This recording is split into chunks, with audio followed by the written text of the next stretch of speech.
네.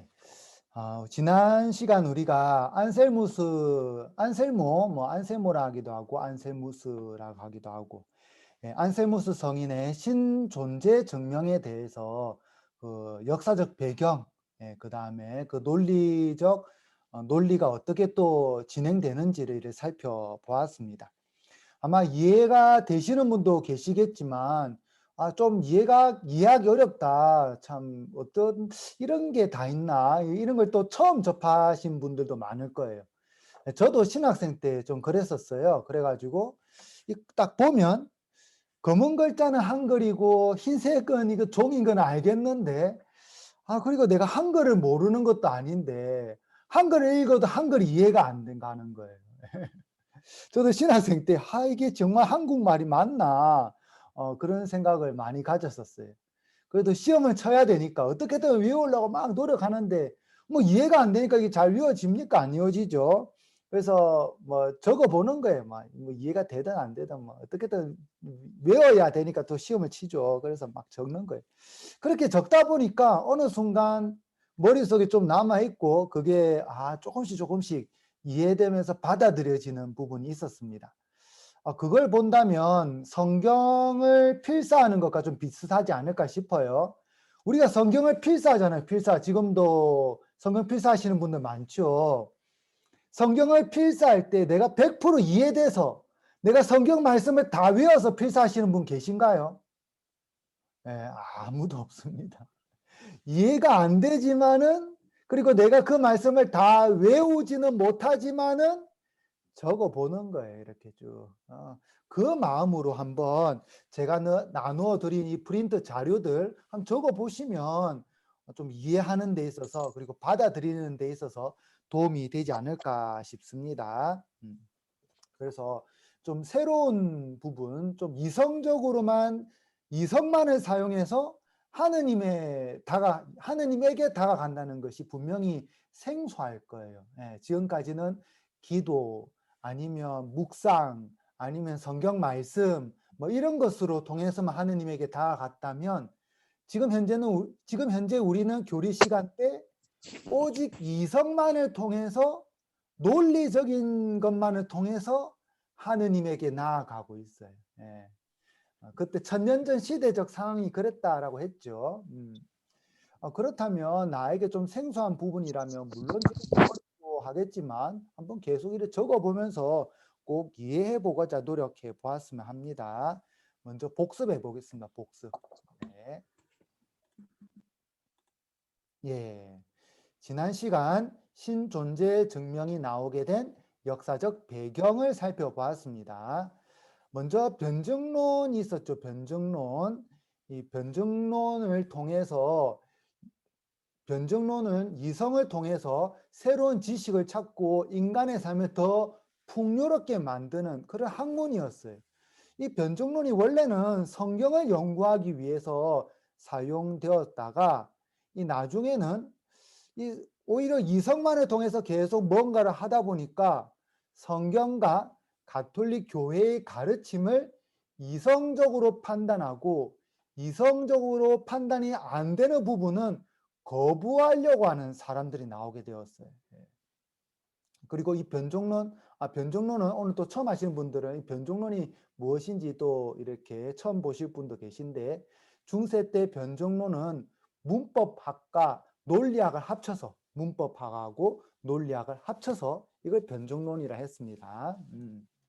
그래서 이 변종론자들은 이성을 통해서 뭔가 새로운 것을 찾고, 그다음에 인간의 삶을 더 풍요롭게 만들려고 했는데, 이성만을 계속 이렇게 고집하다 보니까 나중에는 성경과 가톨릭의 가르침에 있어서도 이성적으로 받아들이지 않는 부분은 거부하려고 했었어요.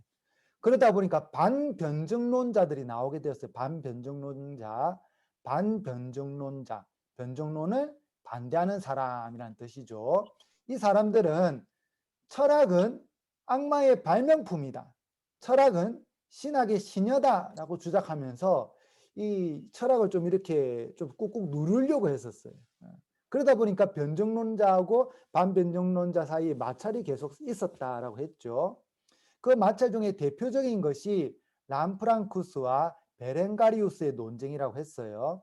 이 베렌가리우스라는 사람이 73권의 성경을 전부 다 이 변증론을 통해서 분석을 하려고 했었어요. 그런데 이 변증론을 통해서 성경을 다 분석한다는 게 솔직히 불가능하죠. 그래서 이제 그것을 내려놓고 이 변증론이 아니라 우리 미사에 있어서 핵심이 되는 부분, 요거 하나만 내가 한번 해봐야겠다 싶어서 그 한 구절을 이렇게 우리가 정해가지고 조금 살펴보았어요. 베렌가리우스는 여러 구절을 이렇게 분석을 했지만 우리는 뭐 하나만 해도 충분할 것 같아서 하나만 살펴봤어요. 우리 미사에서 핵심이 되는 구절 중에 하나가 이는 내 몸이다라는 것이죠. 이 변증론에 있어서는 이 지시대명사 이는 이것이 무엇이냐 그것을 이제 분석하는 게 참 중요한데 이것이 빵이다. 그래서 빵이 내 몸이다 하면 예수님은 빵으로 만들어진 인간이 돼요. 이거 잘못되었다. 그래서 그 다음에 두 번째가 이것이 예수님의 몸이다 하면 예수님의 몸은 예수님의 몸이 돼요. 그럼 새로운 지식이 아무것도 없어요. 그래서 이것도 잘못되었다. 그러면 이것이 빵이었는데 예수님의 몸으로 바뀌는 건가? 이렇게 되면 그러면 언제 바뀌나? 이런 질문이 또 가능한 거죠. 그러면 경문을 읽는 순간에 바뀌는 건가? 아니면 경문을 2번 읽으면 어떻게 되지? 참고로 경문을 안 읽으면 어떻게 되지? 뭐 이런 여러 가지 질문들이 막 떠오르게 되었었어요. 예. 여러분들도 현재 미사를 드리고 있잖아요. 여러분들은 미사를 드릴 때 이는 내 몸이다 할 때 언제 예수님의 몸이 언제 이 빵이 예수님의 몸으로 바뀌는 것 같아요. 자, 첫 번째 경문을 읽는 순간, 예.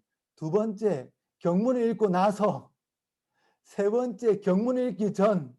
언젠가 같아 1, 2, 3번 중에 1번 경문을 읽는 순간. 예. 과거 신학에서는 그렇게 이야기를 많이 했었어요. 경문을 읽는 순간. 하지만 지금 신학은 그렇게 이야기하지 않아요. 이 과정 중에 바뀐다고 해요. 과정 중에. 예. 어떤 일이 있었냐 하면 신학교에서 참 이런 일이 있었어요. 참 그것도 참 우연찮게 그렇게 된 것 같은데 저희 신학생들이 매일 5시 반에 일어나서 씻고 세수하고 6시까지 성당에 미사 기도하러 가야 돼요. 그러면 잠시 성물도부터 하고 그 다음에 미사를 봉헌하고 묵상을 했던 기억이 나요. 예. 그러면 신학생들만 그렇게 하는 것이 아니라 교수 신부님들도 똑같이 5시 반에 일어나서 그 다음에 같이 성물도 하고 미사 봉헌하고 그 다음에 묵상을 했어야 돼요. 근데 신학생들은 신학교 안에만 있으면 되지만 교수 신부님들은 신학생들 교육도 하고 더 나아가서 동료 신부님들과 만나가지고 또 모임도 하고 또 교구에 일이 있으면 교구에 일도 하고 막 이렇게 하잖아요. 바쁘게 계속 움직이셔야 되잖아요. 그러다 보니까 신부님 중에 한 분이 미사 시간 때 성체를 들어야 하는데 성혈을 들고 이는 내 몸이다 하셨어요. 우리가 좀 놀랬죠. 신부님이 왜 성체를 안 들고 저 성혈을 들고 저 성작 저거 딱 이렇게 높이 들더만 이는 내 몸이다 이렇게 하시고 또 내려놓고 또 다시 성작 한 번 더 드셨어요. 이는 내 피다. 이렇게 내려놓고. 그래서 우리도 좀 놀랬지만 신부님도 그때 순간에는 모르셨다가 미사 끝날 때쯤 아차 싶으셨던 것 같아요. 그래서 마치고 나서 우리 다들 배우셨겠지만 이 미사의 신비는 그 경문 말마디에서 딱 이렇게 그 순간에 하는 게 아니라 그 과정 중에서 이루어지고 하느님께서 다 이렇게 다 커버해 주실 겁니다. 그 믿음 위에서 다 이용했으면 좋겠습니다. 이렇게 말씀하시는 거예요. 그래서 만약에 이 중세 때 같았으면 큰일 났죠. 중세 때 같았으면. 왜냐면 신부님 소리가 너무 신부님 심해요. 소리 또 나요? 네. 지금 나나요? 지금 안 나요. 말씀해 주세요. 이게 아마 이렇게 움직이다 보면 옷에 살짝 걸리면서 빠지나 봐요. 예, 예, 예. 네, 그래서 중세 때 같았으면 큰일 나죠. 성체를 딱 들어야 되는데 예수님 이 빵이 예수님 몸으로 변해야 되는 그 순간인데 엉뚱한 걸 들었으니까 이 큰일 나는데 지금은 아니다라는 것을 또 우리가 알 수 있습니다. 근데 근데 이렇게 베렌가리우스가 계속 이렇게 따지니까 그때 사람들이 제대로 답을 못했다는 것을 알 수 있죠. 그래서 람프랑쿠스가 나서서 답을 해줬어요. 하지만 뭐 논쟁은 계속 이렇게 이어져 나가고 있었는데 그 논쟁은 교회의 성급한 개입, 성급한 개입이래요. 성급한 개입. 예. 뭐 주교님이라든지 아니면 수도회 원장님이라든지 이런 분들이 개입해서 제대로 된 결론을 맺지 못하고 끝이 났어요. 그때 제대로 된 결론을 맺었었으면 아, 신앙이 이성을 다 품고 가는구나 이렇게 되었을 건데 교회가 네 자꾸 엉뚱한 주장하면 너 파문이야 뭐 이런 식으로 계속 하니까 오히려 그 논쟁 후에는 이성이 신앙의 우위를 점하는 결과를 가져왔어요. 제대로 교회가 설명을 못하니까 저렇게 엇박 지르는구나. 그래서 신앙은 뭔가를 제대로 뾰족하게 이렇게 뭔가 제대로 설명을 못하는 것. 그런 식으로 오히려 결과가 나고 이성이 제대로 된 인간의 어떤 지적 호기심 아니면 제대로 된 결론을 이끌어주는 것으로 판명이 났었어요. 그렇게 시대적으로 이성이 우위를 점해 갈 때 안세무스 성인이 태어나셨죠. 1033년 아주 부유한 귀족 가문 출신이고 유년 시절 방황을 하다가 람프랑쿠스가 베렌가리우스를 물리쳤다는 소문을 듣고 노르망디 베크에 있는 베네딕토 수도원 학교로 가서 공부를 합니다. 후에 이제 베크 수도원 학교 교장이 되죠. 이때 교장이 되었을 때 학생들의 요청으로 학생들이 요청했던 거예요. 네, 학생들이 성경 말씀이 아니라 오직 이성만을 사용해서 신의 존재를 증명해 달라고 부탁을 했었어요. 네. 그래서 지금도 계속해서 우리가 성경 말씀 하나도 인용하고 있지 않죠. 제가 이렇게 계속 설명하지만 그래서 성경이 아니라 오직 이성만을 사용해서 신을 증명하는 방법을 모놀로기온과 프로슬로기온에서 적었어요. 그래서 모놀로기온은 경험론적 신존재 증명인데 이 부분은 100년 뒤에 이제 오시는 100년 뒤에 오시는 토마스 아퀴나스 성인이 더 이렇게 체계적으로 잘 설명하기 때문에 토마스 아퀴나스 성인대 하고 지금 우리가 지난 시간 때 존재론적 신존재 증명, 뭐 본체론적 똑같은 말이에요.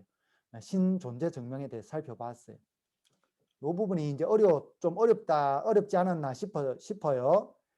프로슬로기온 2장에 나오는 것이죠. 먼저 정의를 내려요. 정의. 학문에 있어서 제일 중요한 것은 첫 번째가 정의를 내리는 것부터 시작된다라고 했죠.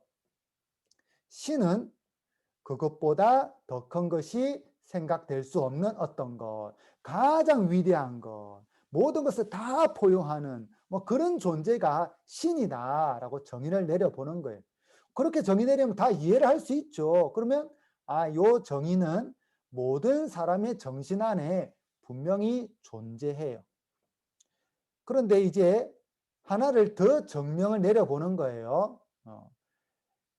그것보다 더 큰 것이 생각될 수 없는 어떤 것을 X라 하고 X 다시는 그것보다 더 큰 것이 생각될 수 없는 어떤 것 플러스 정신 밖에도 실제 정신 밖에도 존재하는 그 특성 하나를 더 첨가하는 거예요. 이렇게 되면 X 다시가 X보다 더 커집니다. 뭐 당연한 거죠. X는 정신 안에만 존재하는데 X 다시는 정신 밖에도 존재해요. 따라서 X의 정의가 무너져요. X의 정의는 그것보다 더 큰 것이 생각될 수 없는 어떤 것인데 이것보다 더 큰 것이 나타나 버린 거예요. 그래서 이 정의를 새롭게 해야 되겠구나라는 것을 알 수 있죠.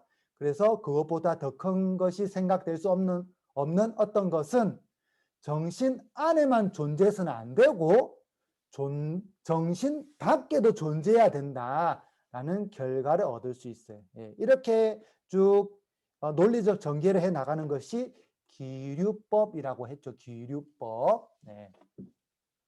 그리고 프로슬로기온 제3장에서 필연적 존재와 우연적 존재를 또 비교를 해요. 만약 X가 우연적 존재라면 우연, 있을 수도 있고 없을 수도 있는 것. 그게 우연적인 거죠. 우연적 존재라면 우리는 그것보다 더 뛰어난 필연적인 존재를 생각할 수 있다. 그러면 X보다 더 큰 것이 탄생하는 것이기에 X에 대한 정의가 모순에 빠지게 된다. 따라서 X는 필연적인 존재이다. 있을 수밖에 없는 존재이다라는 것이죠. 여기까지 우리 지난 시간에 한 내용입니다. 그래서 제가 나눠드린 프린트물을 보시면서 복습하셔도 좋고, 아니면 제가 이렇게 간략하게 매 시간 1시간 설명이 끝나고 나면 다음 시간에 꼭 이렇게 정리를 해서 드리잖아요. 간략하게. 요것만 몇 번 적어봐도 충분히 이해할 수 있지 않을까 싶어요. 자, 이제 계속 진도를 나가도록 하겠습니다. 진도 나가기 전에 지난 시간에 이렇게 질문을 하신 분이 계세요. 동방교회와 서방교회의 차이는 무엇인가요?에 대한 질문인데 제가 이에 대한 해답을 가톨릭 평화신문에서 찾아서 올려드렸어요. 단체 카톡에 올려드렸죠. 읽어보시면 충분히 이해를 할 수 있어요. 그리고 좀 자세한 것은 248항, 그렇게 멀지 않아요. 248항. 248항에서 좀 다뤄보면 좋을 것 같아요. 자, 그러면 계속 살펴보겠습니다. 네. 안세무스 성인이 프로솔론 기운과 모놀로 기운을 기필하고 이것을 이제 학생들에게 강의 시간 때 이렇게 알려줘요. 책만 줬고 책 너희가 읽어봐라 이렇게 하기는 좀 그렇잖아요. 그래서 안세무스 성인도 강의 시간 때 다 이렇게 설명해 줬었어요. 그렇게 설명을 딱 듣고 나니까 가우닐로라는 학생이 손을 번쩍 들어요. 그러면서 다음같이 이야기를 합니다.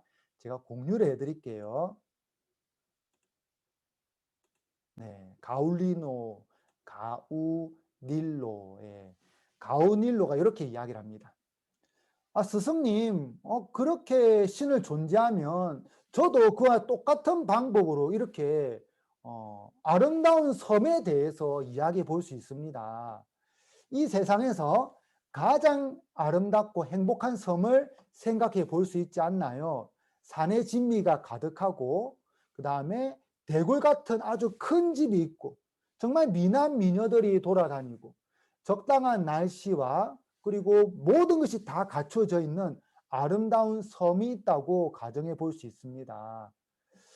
그렇게 아름다운 섬이 있지만 스승님의 주장처럼 실제 성이 더해진다면 더 완벽한 섬이 될 것입니다. 아까 안세무스 성인도 우리 머릿속에 있는 것뿐만이 아니라 이 머릿속에 있는 게 정말 밖에도 존재한다라는 결과를 가져왔죠. 그래서 가오닐로라는 이 학생도 저게 정말 머릿속에만 있는 것이 아니라 정말 밖에도 있다면 밖에 실제한다면 그건 정말 완벽한 섬이 될 것 같아 라고 이렇게 주장을 하는 거예요. 그런데 이 가올리노가 또 이렇게 이야기를 해요. 그런데 이 섬이 실제로 존재하는가 이게 문제지 않습니까? 분명히 우리 머릿속으로 상상을 해서 만들어낼 수는 있지만 그 섬을 찾아본다면 찾을 수 없을 것입니다. 경험이 불가능한데 경험할 수 없는 것을 어떻게 존재한다고 주장할 수 있겠습니까? 예. 가우닐로 간 이야기 이해가 되죠? 예. 가우닐로는 기류법의 그 맥락을 따라가긴 따라가지만 핵심적인 것만 탁탁 집어내요. 예. 안세무스 성인이 머릿속에서 생각해낸 신이 머릿속에만 있다면 올바르지 않다. 오류가 발생한다라고 했죠. 논리적 전개에 의해서. 그래서 이것은 실제해야 된다라고 이야기를 합니다. 그래서 가오닐로도 그것만, 그 맥락만 딱 짚어가지고 정말 아름다운 섬이 있다고 생각을 해보자. 그러면 요것도 머릿속에만 있는 것보다 실제한다면 더 완벽해지지 않겠냐라는 것이죠. 예. 그거 가만히 들어보면 맞는 것 같다라는 생각이 들죠. 예. 그렇구나라는 생각이 들어요. 그런데 안셀무스 성인이 이제 또다시 반박을 합니다. 가운일로가 어떤 문제, 그 논리 전개에 있어서 어떤 문제가 있었는지 반박을 합니다. 다시 공유를 해드릴게요.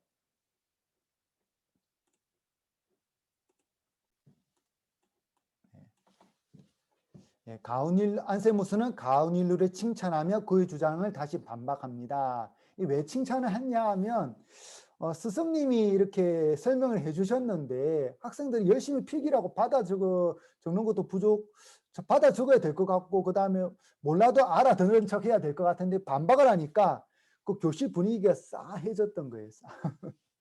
그래서 다른 학생들이 야, 저 가온일로 이제 되게 혼나겠구나, 큰일 났다라고 생각을 했는데 안세무스 성인은 오히려 아무런 집중도 아무런 제대로 이해도 못하고 제대로 받아들이지 못하는 다른 학생들을 막 혼냈어요.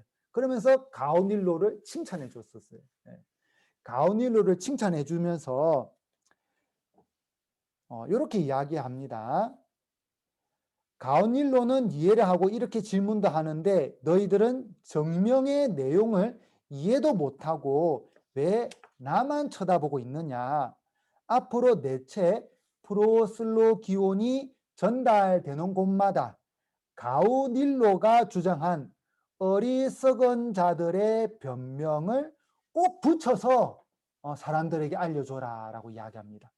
그래서 이 가우닐로가 이렇게 주장한 내용, 이 아름다운 섬, 가장 행복한 섬, 이것을 안셀무스 성인은 어리석은 자의 변명이라고 해가지고 딱 붙여가지고 자신의 논리가 전개되는, 자신의 책이 있는 곳마다 이것도 같이 붙여가지고 첨부해서 전해주라고 이렇게 이야기를 해요. 그러면서 어떻게 가우닐로의 이야기를 반박하냐라고 하면 가장 행복한 섬과 그것보다 더 큰 어떤 것을 생각해 볼 수 없는 어떤 것은 똑같은 가치를 두고 생각할 수 없다. 나의 논증 방법은 신에 대해서만 적용돼야 한다. 왜냐하면 가능한 가장 행복한 섬은 생각해 볼 수 있지만 왜냐하면 행복한 섬은 우연적이잖아요. 뭐 있을 수도 있고 없을 수도 있고 뭐 그런 거잖아요. 하지만 신은 필연적인 존재이기 때문에 있을 수도 없고 없을 수도 없는 그런 건 불가능하다. 가능한 필연적인 존재는 있을 수 없기 때문이다라고 하는 거예요. 필연적인 존재는 반드시 있는 거죠. 그래서 있을 수도 있고 없을 수도 있는 뭐 그런 것이 아니다라고 분명히 이야기를 합니다. 그리고 또 우리가 지금 또 생각해봐도 알 수 있는 것이 가울린로는 신의 실제성을 부정을 했었어요. 그게 정말 체험할 수 있냐? 근데 우리는 하느님을 체험할 수 있다라고도 분명히 이야기를 하죠. 이 섬에는 체험할 수 있는가에 대해서도 질문을 던지지만 우리는 또 체험이 가능함을 분명히 또 이야기를 합니다. 이렇게 본다면 가오닐로에 대한 그 잘못된 부분을 어떻게 반박하고 있는지 우리는 또 알 수 있지요. 이처럼 잠깐 여기까지 쭉 설명했는데 이 부분 이해는 되시나요?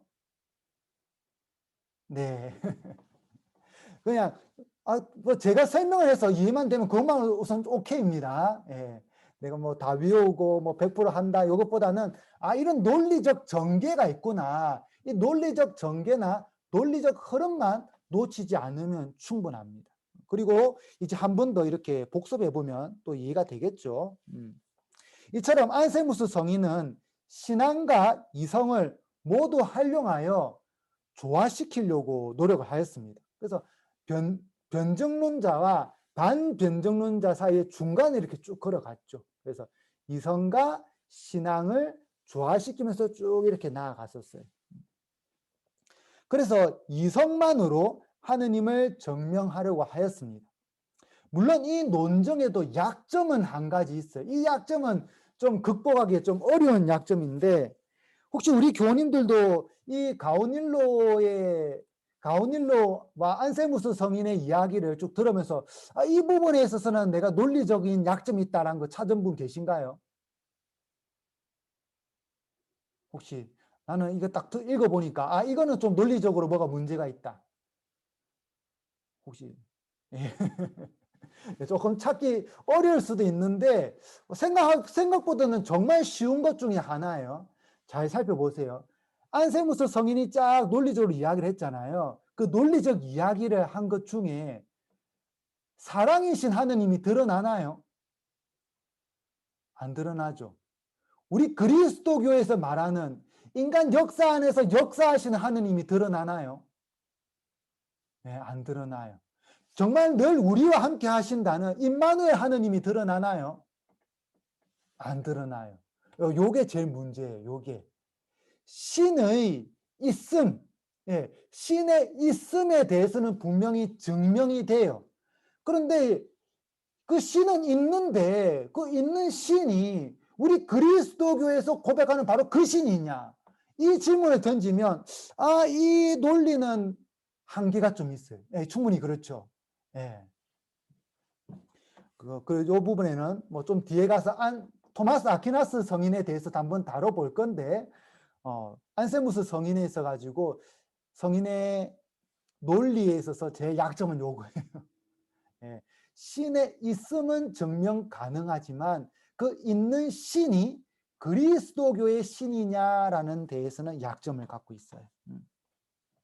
하지만 눈에 보이지 않는 신의 있음에 대해서는 분명히 논증해 주었다라는 것이 참 의미 있는 부분이죠.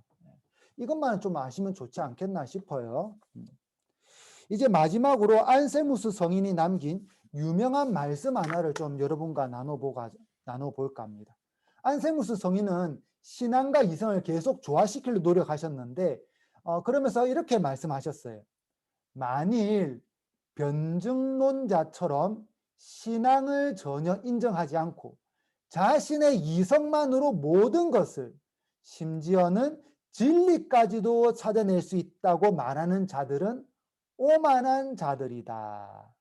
하지만 하느님께서 이성을 주셨음에도 불구하고 믿음만을 강조하며 이성을 사용하지 않는 자는 태만한 자들이다.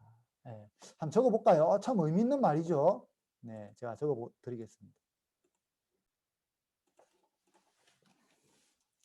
만일 변증론자처럼 신앙을 전혀 인정하지 않고 자신의 이성만으로 모든 것들을 심지어는 진리까지도 찾아낼 수 있다고 말하는 자들은 오만한 자들이다. 하지만 하느님께서 이성을 주셨음에도 불구하고 믿음만을 강조하며 이성을 사용하지 않는 자들은 태만한 자들이다. 참 맞는 말씀이죠. 이성을 분명히 하나님께서 주셨는데 이성을 사용하지 않으면 그 태만한 거죠. 그런데 하느님께서 이성을 주셨다고 이성만으로 모든 것을 해결하려고 한다. 이거는 오만한 자들이죠. 요거 알아두시도 참 도움이 될 것 같아요. 네. 자, 이제 다시 100년이 지나서 토마스 아퀴나스 성인이 나타나십니다. 그래서 토마스 아퀴나스 성인이 신존재 증명을 하시는데 이 32항에 나와요. 32항. 자, 4월 22일에 나간 숙제 오른쪽 상단에 5라고 적힌 거 한번 펴보시기 바랍니다. 오른쪽 상단에 5. 4월 22일에 나간 거예요. 4월 22일 오른쪽 상단에 5. 네. 네. 그러면 이제 한번 풀어보겠습니다. 네. 이제는 누가 몇 번 했는지도 기억이 안 나기 때문에 그냥 뭐 순서 그냥 알아서 뽑아가지고 네, 네 자매님, 네 이제니퍼 자매님, 네 음소거 해주세요. 네, 자 물질 세계에서 하느님을 인식할 수 있는 방법 5가지는 무엇인가요? 뭐죠? 네, 운동, 변화, 우연, 세상의 질서, 아름다움입니다. 네, 감사합니다. 아, 너무 정확하게 잘 푸셨어요. 네, 네 그럼 한번 살펴볼까요?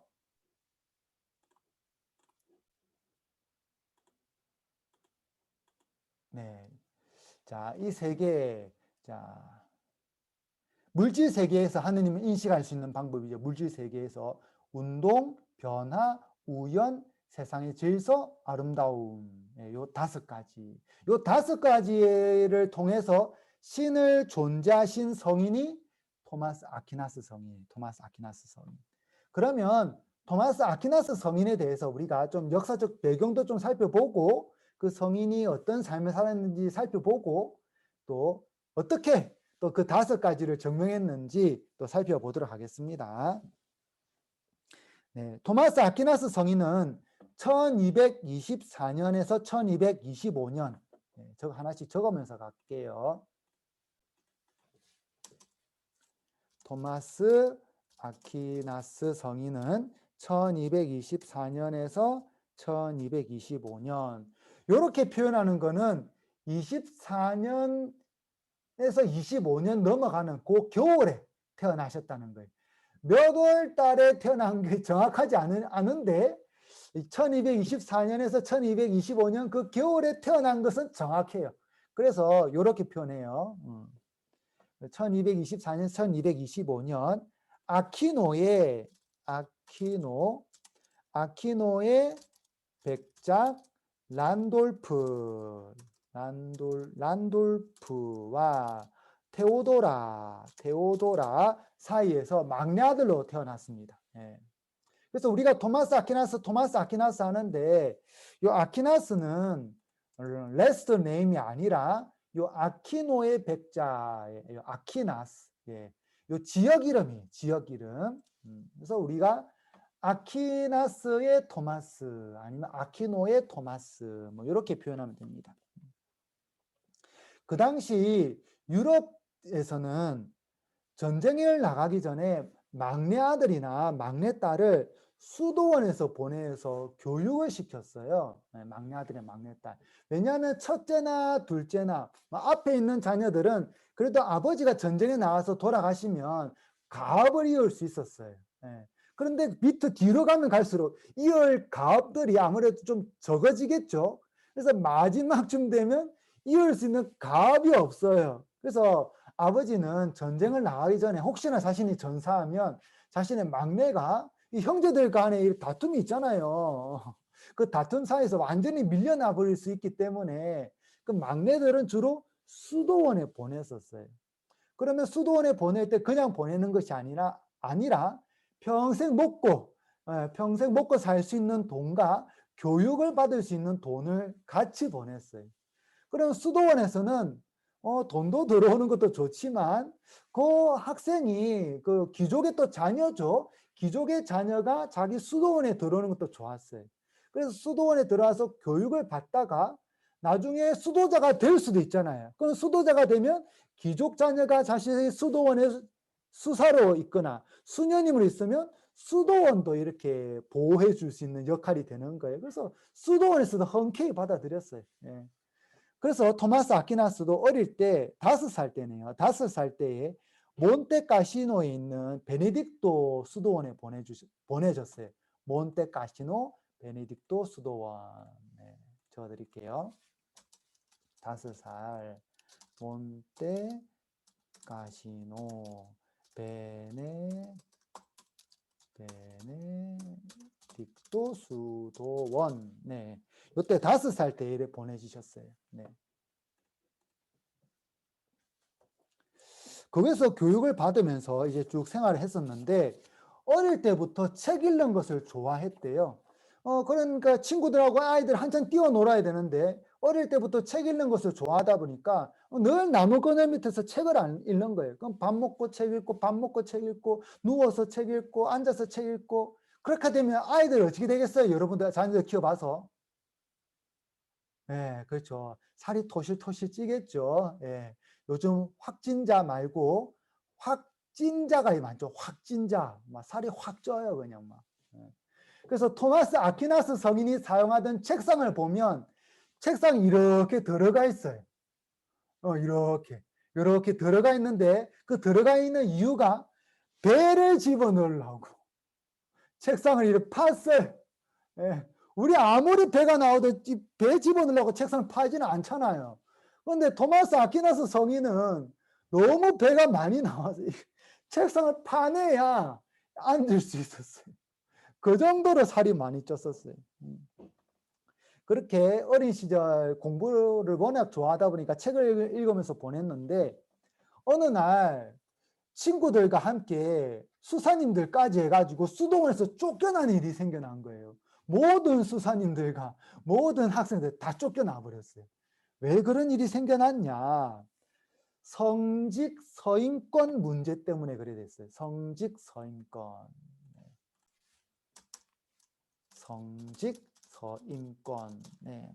성직자를 임명하는 권한이죠. 성직자를 임명하는 권한인데 그 당시 교황님과 그 다음에 이태리를 다스리는 왕이 있겠죠. 왕 사이에 힘싸움을 이렇게 하는 거예요. 왕과 교황님 사이에. 그러면 뭐 주교님도 그렇고 신부님도 그렇고 뭐 어느 정도 큰 문제 없으면 왕이 되었든 교황님이 되었든 요직 있잖아요. 중요한 자리, 중요한 성당 아니면 요직 이런 자리에 교황님은 교황님이 친한 신부님이나 주교님을 파견하고 싶을 것이고 그 다음에 이탈리아 왕은 왕이 친한 주교님이나 신부님을 파견하고 싶을 거예요. 네. 그럼 너무 사람이면 당연하겠죠. 그러다 보니까 교황님하고 왕하고 이렇게 싸움이 일어난 거예요. 싸움이 일어나가지고 그 몬테카시노 지역에 그 왕이 이끄는 군대가 와서 싹 점령을 해버렸어요. 점령하면서 이 몬테카시노가 교황님하고 좀 친하니까 다 쫓아내버린 거예요. 다. 그렇게 해서 다 쫓겨났어요. 그렇게 쫓겨났는데 그렇게 쫓겨나고 나서 토마스 아퀴나스 성인이 집에서 한 1년 정도 이렇게 뭐 갈 데가 없으니까 좀 놀았죠. 그렇게 놀다가 1년 뒤에는 아키노에서 가까운 곳에 밀라노 대학이 있어요. 네, 아키노에서 가까운 곳에 그 밀라노 대학으로 가게 된 거예요. 요 밀라노 대학으로 가게 됐는데 이 밀라노 대학이 그 당시에 황제가 세운 곳이었어요. 황제가.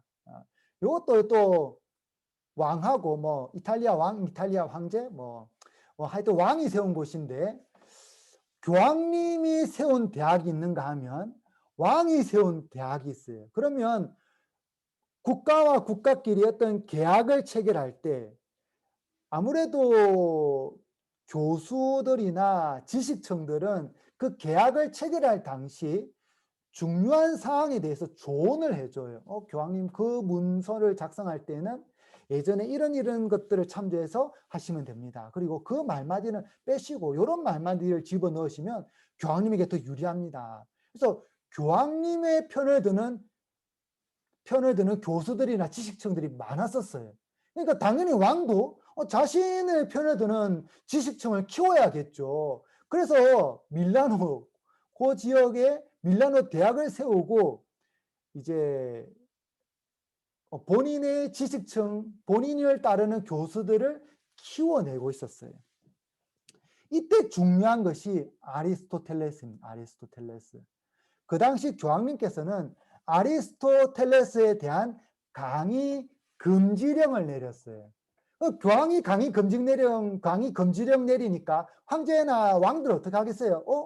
교황하고 반대로 해야죠. 교황하고 반대로. 우리는 무조건 아리스토텔레스 오케이.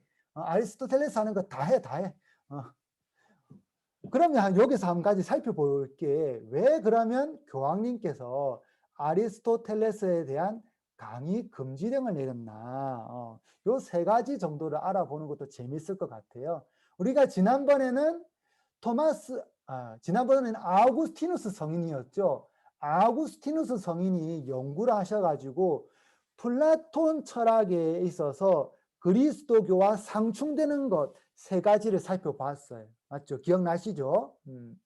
그러면 이번 시간에는 아리스토텔레스의 철학 중에 그리스도교와 상충되는 것 한 세 가지만 살펴보도록 하겠습니다. 요거 1번 시간 때 안 하면 뭐 뒤에 언제 할 기회는 없을 것 같아서 그래도 한번 하고 넘어가는 게 좋을 것 같아요. 자, 첫 번째. 네. 아리스토텔레스는 세계와 운동의 영원성을 주장했어요. 영원성. 아리스토텔레스. 세계와 운동의 영원성. 이게 대체 무슨 말이냐? 지난 시간 우리가 그걸 논리학 시간 때 배웠죠. 이 세상에 있는 것들을 정의를 내리고 나서 비슷비슷한 글이 막 이렇게 묶어봤어요. 묶어서. 그렇게 묶어보니까 10가지 범주가 나왔어요. 그래서 10범주론, 10 카테고리, 10가지 범주를 우리가 묶을 수 있었어요. 그 중에서 변하지 않는 것이 있다 했죠. 변하지 않는 것. 변하지 않는 것을 실체라고 했어요. 그리고 나머지 9가지를 우유라고 했어요. 있을 유자, 짝 우자. 있는 것에, 존재하는 것에 짝으로 붙어 있는 거라 했어요. 밀크가 아니에요, 요 우유. 있는 것에 짝으로 붙어 있는 것. 있는 것, 실체에 짝으로 붙어 있는 것. 이게 우유라고 했어요.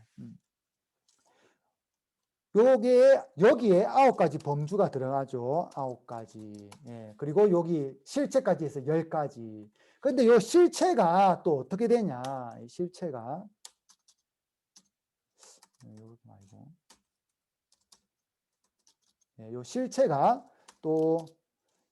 실체는 또 형상과 진료로 이루어졌어요. 형상과 진료. 이 실체는 형상과 진료로 이루어졌는데 형상을 영혼이라고 보면 돼요. 영혼. 그다음에 진료는 재료라고 보면 재료. 나라는 존재가 있죠. 나라는 실체가. 그런데 육체적인 것이 있고 육체적.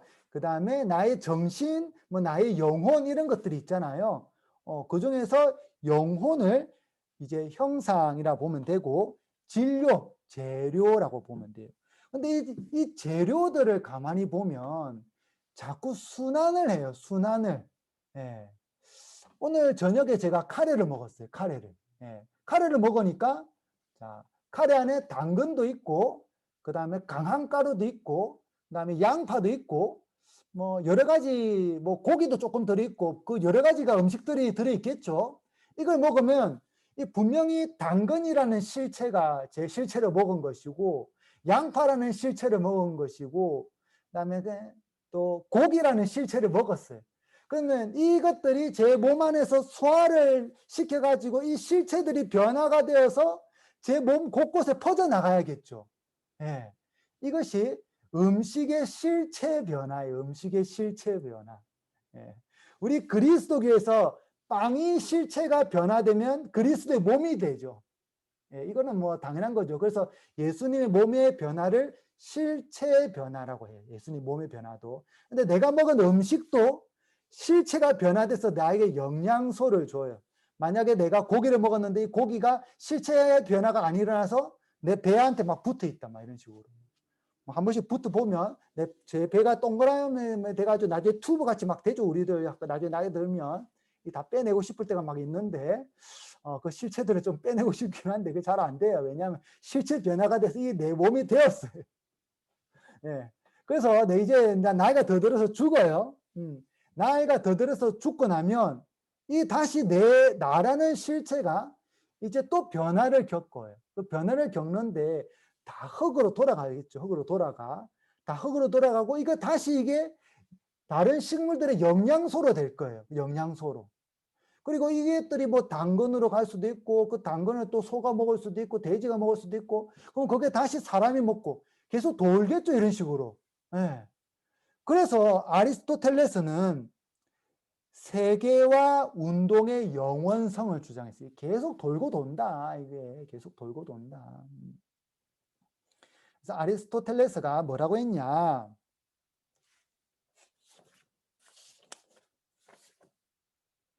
아리스토텔레스는 형상은 바뀔지 몰라도 진료는 영원히 존재한다라고 했어요. 자, 형상. 이 형상 영혼인데 영혼이 바뀔 수는 있대. 아리스토텔레스는. 이 아리스토텔레스 주장이에요. 우리 그리스도교 주장이 아니에요. 그래서 아리스토텔레스가 뭐라고 했냐? 형상은 바뀔지 몰라도 진료는 영원히 존재한다. 예. 형상. 뭐 아리스토텔레스 입장에서는 나라는 형상이 죽으니까 이건 바뀔 수 있겠구나라고 보는 거죠. 그냥 뭐 땅에 묻힌 거 없잖아요, 사람이 죽으니까. 그런데 사람의 육체는 그 재료는 또 돌고 돌잖아요. 그래서 이거 영원한 거 아니냐라고 주장을 한 거예요. 이렇게 되면 뭐가 문제가 돼요? 네, 이게 영원하다면 그리스도교의 창조론과 충돌이 납니다. 네.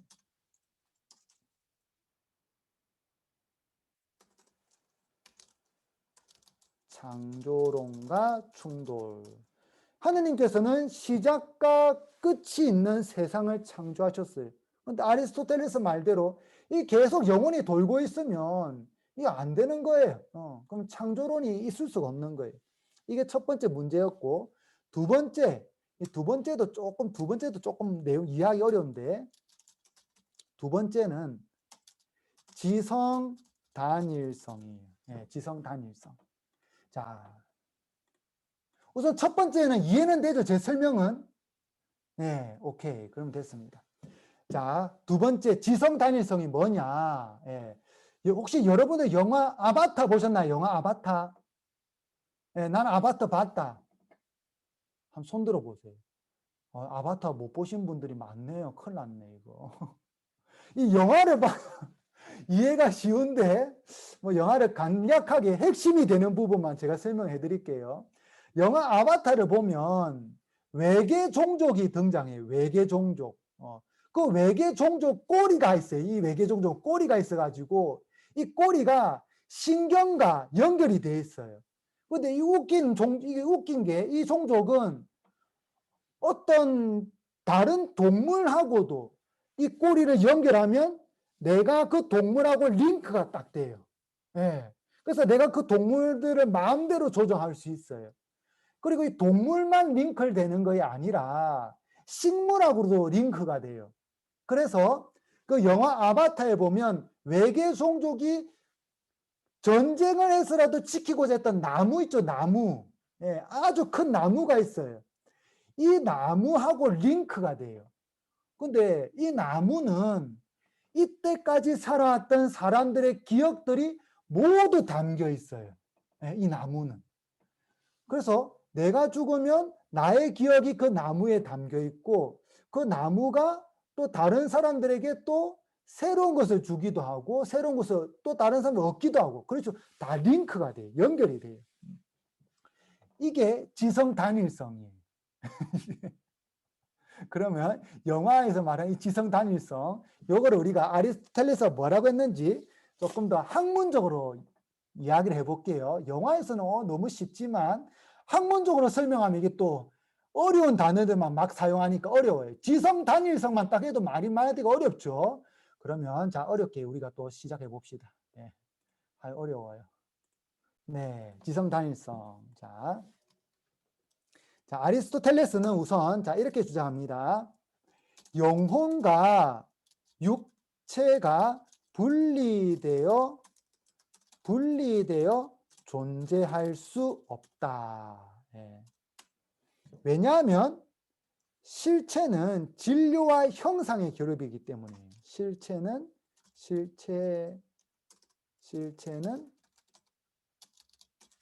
진료와 형상의 결합이기 때문. 진료, 재료죠, 재료. 형상, 영혼. 예. 그래서 아리스토텔레스는 너무 당연한 거죠. 우리의 영혼과 육신이 결합되어 있어요. 예. 근데 아리스토텔레스는 영혼과 육체가 분리될 수 없대요. 이 실체이기 때문에 이 분리가 되면 안 된대요. 뭐 그럼 죽고 나면 어떻게 되느냐? 이게 이때부터 문제예요. 아리스토텔레스한테. 죽고 나면 이 재료라는 것은 이게 돌고 도는데 이 영혼은 어떻게 되는지 모르겠다. 이게 있나 이게 어찌되나 모르겠다라고 했어요. 아리스토텔레스는 정확하게 모르겠다. 애매모호한 입장을 취했어요. 애매모호한 입장을 취했는데 이것을 나중에 한 11세기 정도에 가서 이제 아랍 철학자들이 이렇게 주장을 합니다. 이것을 좀 더 체계화시켜요. 아랍 철학자들. 한 인간이 죽게 되면 그 지성은 단일한 우주적 지성으로 되돌아간다. 예. 아리스토텔레스가 지성은 외부로부터 왔기 때문에 지성은 외부로부터 왔다. 요 말도 했었어요. 예. 지성은 외부로부터 왔다. 좀 다르죠. 우리가 생각하기에는 영혼이 이렇게 하느님한테서 온 것 같은데 아리스토텔레스는 지성이 외부로부터 왔대. 지성이 외부로부터. 영혼은 뭐 모르겠어요. 그냥 모르겠대요. 아리스토텔레스도. 그냥 인간은 진료와 형상, 육체와 영혼의 결합인데 이건 분리될 수 없다. 근데 지성은 외부로부터 왔다고 했었어요.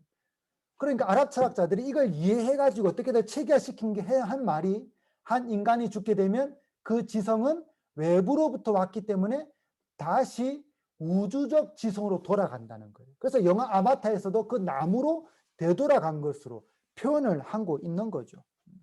이렇게 되면 뭐가 문제냐? 한 인간이 있어야 뭐 심판도 되고, 그 다음에 뭐 구원도 되고, 그 다음에 뭐 처벌도 되고, 상도 주어지고, 뭐 이렇게 가능하잖아요. 이렇게 되면 이제 보상이나 처벌을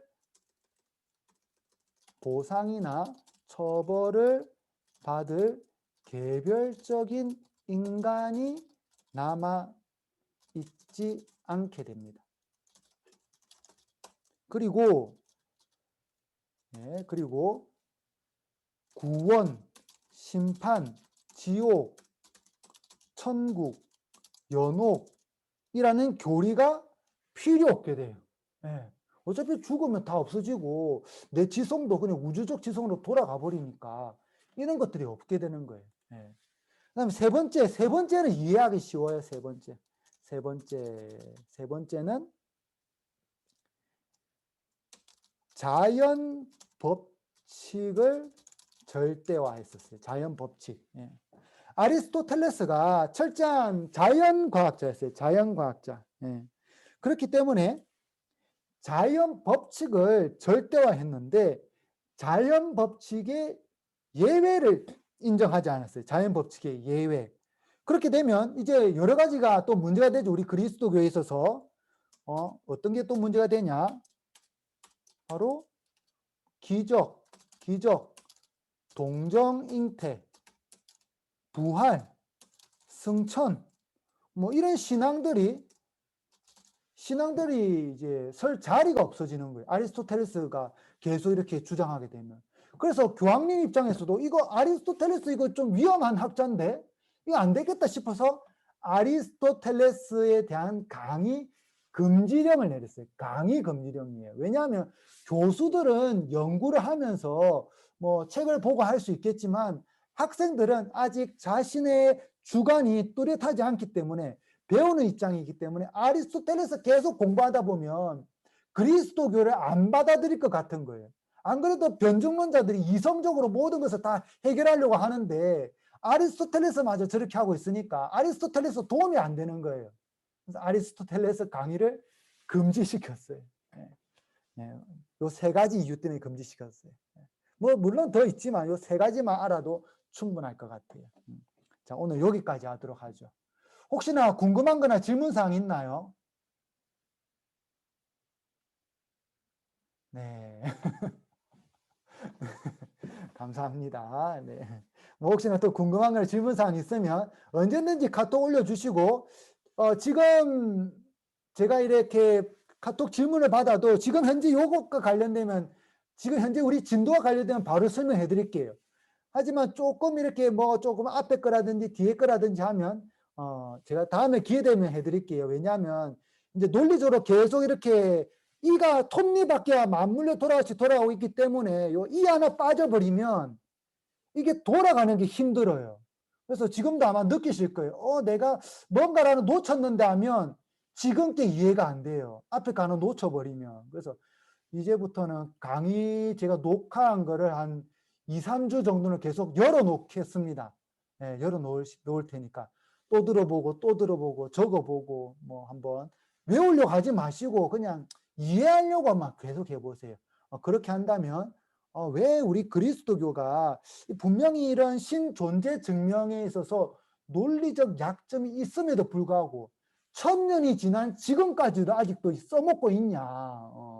그 이유를 알 수 있을 것 같아요. 그래서 누군가가 아니면 나의 자녀가 엄마 하느님 있어요 이러면 논리적으로 딱 이야기 해줄 수 있겠죠. 그럼 애들이 엄마 그건 뭐 말이 안 되는 것 같은데 야, 너 감정적으로 말이 안 되는 게 아니라 너 이성적으로 이야기를 해야지 논리 정연하게 이야기를 해봐봐.